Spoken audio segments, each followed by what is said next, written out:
केशव बताते हैं कि मेरा बेटा लगातार पढ़ाई में अच्छा था और इस बार वो अव्वल आया तो मैं उसे बाज़ार लेके गया और जूते दिलाने के लिए उसको मैंने कहा। उसको जब मैंने कहा कि अपनी पसंद के आप जूते ले लो तो उसने कहा, पिताजी अभी मुझे जूतों की ज़रूरत इतनी नहीं है, मेरे जूते मरम्मत करने के बाद फिर चल जाएंगे और मैं कुछ समय के बाद जूते ले सकता हूँ, तो अभी मुझे जूते लेने की ज़रूरत नहीं है। हाँ, आप दादाजी के लिए कुछ ज़रूरी चीज़ थी वो मैं लिख के रखी हुई है, वो आप ज़रूर ले लीजिए, उनका काम अभी रुक जाएगा।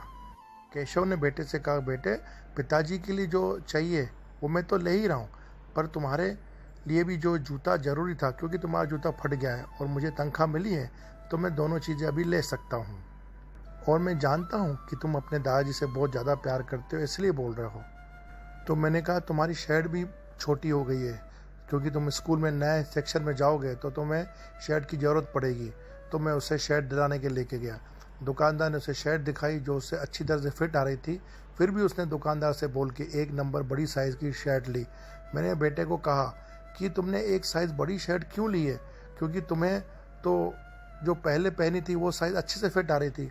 बेटे ने कहा, पिताजी मैं 1 साइज़ बड़ी इसलिए ले रहा हूँ क्योंकि मुझे इसको वैसे ही अपनी पैंट के अंदर इन करना पड़ता है, फोल्ड करना पड़ता है, तो कितनी भी छोटी हो बड़ी हो दिखेगी वैसे नहीं। हाँ, आने वाले समय में मुझे यही जो शर्ट है अगले साल भी काम आएगी, क्योंकि मैं बढ़ रहा हूँ और शर्ट जो है अभी जो फिट वाली लूँगा तो मुझे अगले साल दोबारा लेनी पड़ेगी, पर मैंने 1 नंबर बड़ी ली है तो आने वाले 2 साल तक यही शर्ट मेरी चल जाएगी।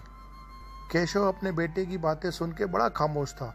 घर पहुंचते ही उसने बेटे से पूछा, बेटा क्या हो गया तुम्हें, ये सब चीज़ें तुम्हें कौन सिखाता है, दादा सिखाते हैं, दादी सिखाती है, मम्मी सिखाती, कौन तुम्हें ये चीज़ें सिखा रहा है।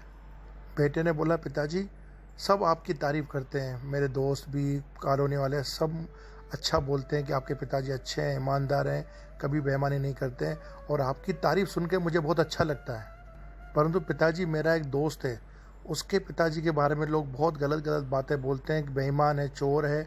उसके बेटे को बहुत सारी चीज़ें दिलाते हैं, उसका बेटा खुश भी रहता है, परंतु पीठ पीछे उसके बारे में लोग बहुत बुरा भला बोलते हैं। पर पिताजी मैं चाहता हूँ भले आप मुझे कोई चीज़ न दे पाएँ, परंतु आपको कोई चोर बोले, बेईमान बोले, खराब बोले, मैं ये चीज़ नहीं सुन सकता। मैं आपकी ताकत बनना चाहता हूँ, कमज़ोरी नहीं। केशव अपने बेटे की बात सुन के रोने लगे और उन्हें खुशी हुई और उसने ईश्वर से धन्यवाद किया और कहा कि आज मुझे अपनी ईमानदारी और मेहनत का अच्छा फल मिला है। दोस्तों, उम्मीद करते हैं कि ये भी कहानी आपको बहुत अच्छी सीख देगी होगी और आपके जीवन में बहुत अच्छा बदलाव लाएगी।